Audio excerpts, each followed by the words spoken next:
वंशू घेतो खा खा.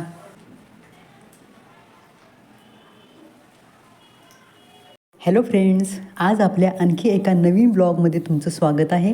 व्हिडिओला सुरुवात करण्या अगोदर जर तुम्ही आपल्या चॅनेलला नवीन असाल तर प्लीज सबस्क्राईब करा आणि व्हिडिओ आवडला तर लाईक आणि कमेंट करा. आता सकाळच्या 7 वाजलेत आणि आता मी ज्यूस बनवत आहे यांच्यासाठी. ज्यूस बनवण्यासाठी हा पुदिना आहे, त्याच्यानंतर काकडी, गाजर, 1 बीट, 2 आवळे आणि कढीपत्ता, त्याच्यानंतर अद्रक, थोडासाच पुदिना घ्यायचा आहे. त्याच्यानंतर पालकची 4-5 पानं घ्यायची. पालक साफ करून एका पेपरमध्ये असा गुंडाळून ठेवला की असं 4-5 दिवस चांगला पालक राहतो, खराब होत नाही. आणि हे गेले आहेत गार्डनमध्ये त्यांचं चालणंसुद्धा होतं आणि त्याच्यानंतर व्यायाम आणि योगा करून ते 9 वाजता घरी येतात आणि घरी आले की मग त्यांना हा मी ज्यूस बनवून देते, त्यांनासुद्धा देते. आणि हल्ली आता जवळजवळ 1 महिना झालं मी सुद्धा घेते. थोडासा फरक पडला आहे. माझ्या चेहऱ्यावरती वांग आहे आणि आता वांग तो थोडासा कमी दिसतोय. काय माहिती कशाने फरक पडला आहे, पण मला वाटतं कदाचित या ज्यूसमुळे फरक पडला असेल, कारण मी एवढ्या क्रीम वगैरे वापरते पण त्यांनी काहीच फरक पडला नव्हता. आणि हे आहे अद्रकसुद्धा ज्यूसमध्ये पडणार आहे. हे सगळं मी आता स्वच्छ धुवून घेतलं आहे, म्हणजे गाजर, काकडी सगळी सामग्री धुवून घेतले. आता हे चांगलं बारीक करेन आणि मिक्सरमध्ये वाटून घेईन. हा जो ज्यूस आहे तो मी ह्यांना डोळ्यासाठी देत असते. तुम्हाला तर माहीतच आहे की यांना काचबिंदूचा त्रास आहे आणि जवळजवळ 2 वर्षापासून माझ्या घरी असे वेगवेगळ्या प्रकारचे ज्यूस बनतात सकाळी. तर असो, आज नाश्त्यामध्ये बनणार आहे वडापाव. आता याच्यानंतर मी आंघोळ करेन आणि त्याच्यानंतर वडापाव बनवायला घेईल. अजून देवपूजा पण बाकी आहे. आज मी कामावरती सुट्टी घेतली. आज माझी थोडीशी तब्येत बरी नाही. अजून बघा माझी आंघोळसुद्धा झाली नाही, थंडी वाजते आणि रात्री थोडासा ताप आला होता, म्हणून म्हटलं आता थोडीशी उशिराने आंघोळ करू. इकडे कुकरमध्ये बटाटे शिजायला ठेवलेत, म्हणजे ते बटाटे शिजून झालेत.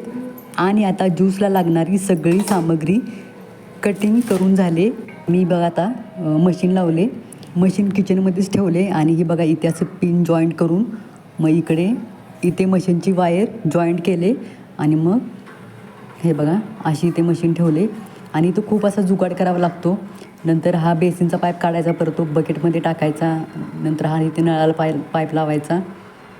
आणि हा बघा मशीनचा जो पाणी बाहेर पडण्याचा पाईप आहे तो परत त्या बेसिनच्या खाली सोडून द्यायचा त्या ड्रेनेजमध्ये. आणि जोपर्यंत मशीन चालू आहे तोपर्यंत बेसिनमध्ये पाणी सोडायचं नाही, नाहीतर कधी कधी सगळं पाणी खाली येतं ते बकेट भरलं की. तर बटाटे पण आता थंड झालेत, मी आता भाजी बनवून घेईन. तर इकडे मशीन पण झाले, अजून हे आले नाहीत घरी, तोपर्यंत कपडे सुकाय टाकते.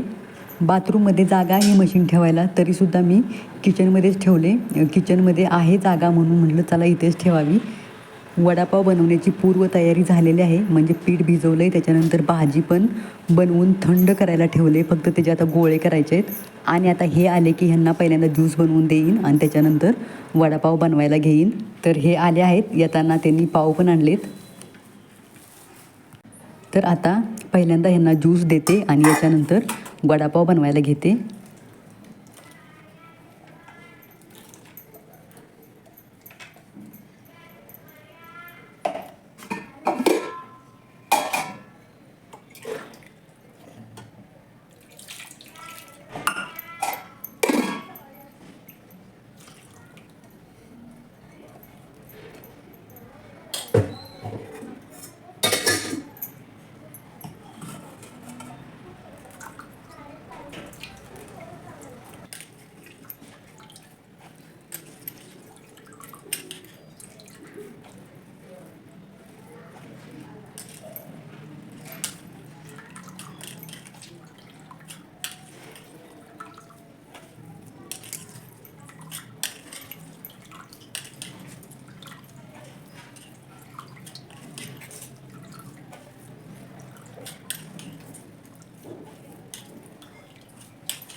आणि ज्यूस बनवून झाला की याच्यामध्ये अर्धा लिंबू पिळते आणि त्याच्यानंतर सेंदो मीठ थोडंसं टाकते, म्हणजे जरा टेस्ट पण येते. लिंबूमध्ये पण विटॅमिन सी असतं.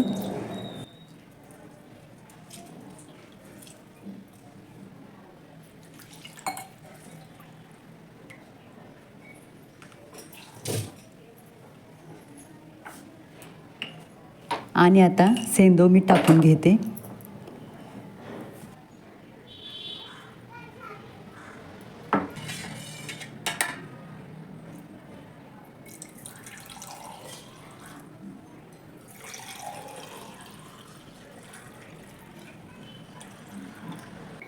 तर यांनी 9चं डोळ्यामध्ये औषध टाकले. आता यांचा असं झोपण्याचा रिझन पण आहे, तो ऐका.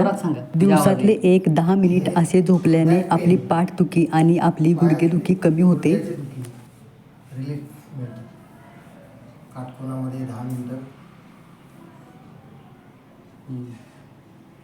म्हणून 10 मिनिटं औषध टाकायचं ना, असं पडून राहायचं. म्हणजे तुमचा वेळ पण वाचतो आहे का ना. औषध पण होतं आणि वेळ पण होतो, वाचतो. सॉरी. आणि बॅकपेनचा व्यायाम पण होतो. आणि 20 वेळा अशी पाय पुढे मागे केल्याने गुडघ्याचा व्यायाम सुद्धा होतो.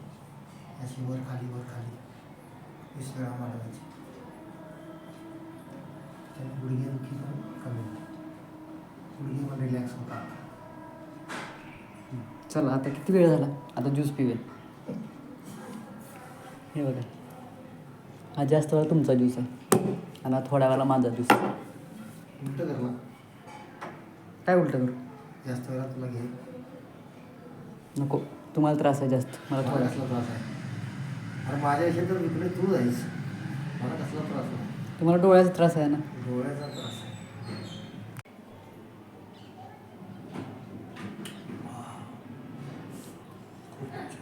संध्याकाळी मेहंदी आहे ना, डोक्याला मेहंदी लावे. लय पांढरे झालेत केस. आता हे ओरिजिनलच काही करणार. आणि माझी आता अंघोळ आणि देवपूजा झाली. तर आता वडापाव बनवूया, म्हणजे वडे बनवूया. पाव तर यांनी येताना आणलेत आणि एक पॅकेट आर्यनने सुद्धा आणलं आणि एक पॅकेट ह्यांनी आणलं. तर ह्यांना मी सांगितलं होतं एकच पॅकेट आणा, कारण आर्यन खाणार नव्हता. आणि परत आर्यन म्हटलं की मी पण खातो, त्याच्यामुळे त्याला म्हटलं मग आता येताना तू एक पॅकेट घेऊन ये. तर वडे बनवायच्या अगोदर मिरच्या तळून घेते. सरळ पुढे करत आली.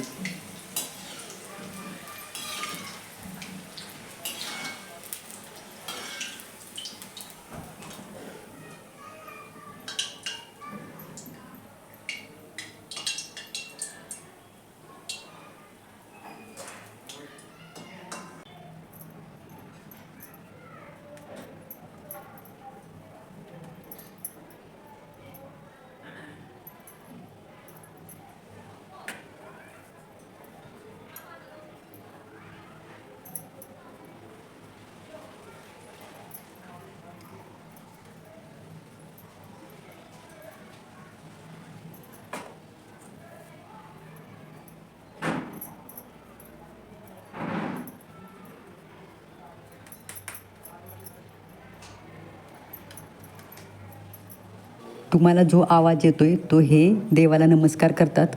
रोज देवाला नमस्कार करताना हे श्लोक आणि मंत्र बोलत असतात.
आणि वडापाव बनवून तयार झाला आहे आणि आता वडापाव ह्यांना खायला देते. हा वंशू पण आला आहे वडापाव खायला.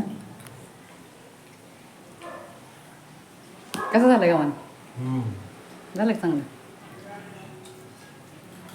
वंशू घेतो हो खा खा. काय होतो पहिला पोहे का वडापाव खातो. आणि माझी तब्येत बरी नाही तरीसुद्धा मी वडापाव खाते कारण वडापावच्या वासाने मलासुद्धा असं कंट्रोल झालं नाही. म्हटलं चला एखादा खावावा कारण माझा घसा पण पकडला आणि रात्री ताप आला होता आणि तरीसुद्धा बघा मी खाते. आणि या तुम्ही पण नाश्ता करायला.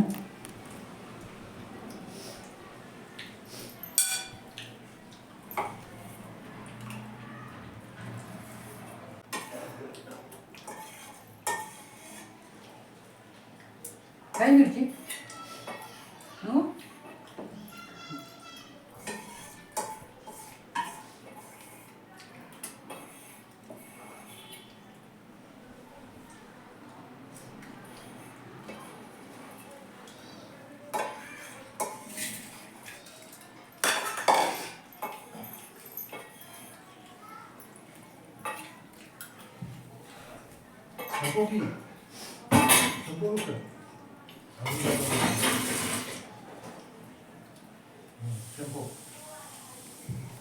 बस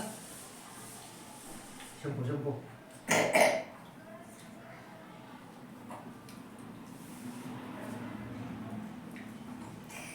नको नको तिकडे आलं का हे खा हे खा मग खा खा हे घे ना नको हायच खाऊ ते पण त्याला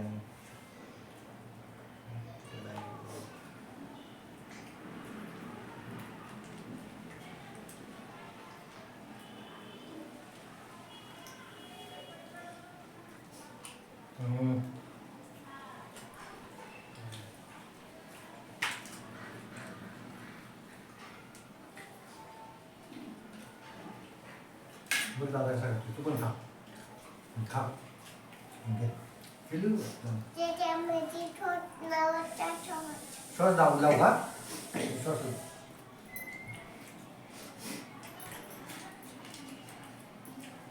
मग खाणार इथे लावा इथे लाव इथे लाव बस का इथे पण लाव हा आता बघ कसं टाकलं मग सांगायला ना बाळा नमस्ते खा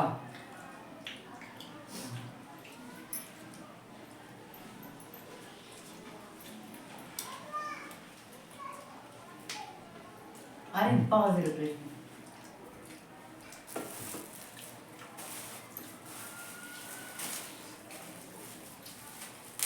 कोण घ्या सगळं तुमच्या लागलं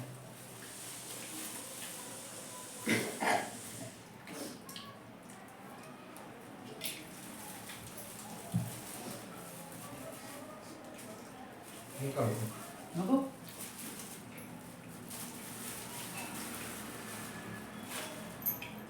तिकट लागते ना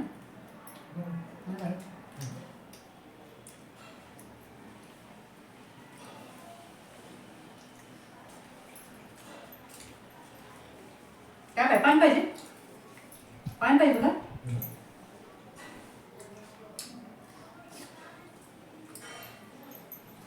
खावा नको आलं खा ना छान छान आहे छान आहे बरं ठीक आहे हे खा मग पोहे खा ते फिनिश कर पोहे खा पोहे खा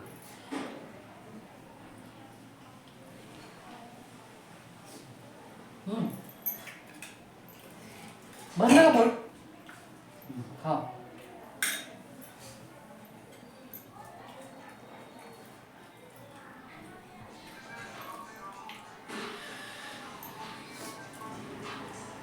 आणि आता वडापाव खाऊन झाला आणि यांनी बघा मस्त असा चहा बनवला आहे. तर आत्ता आपण इथेच थांबू.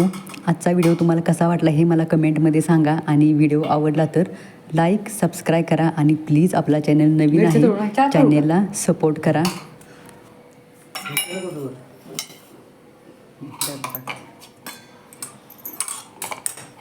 तर पुन्हा भेटू एका नवीन व्हिडिओमध्ये. थँक्यू.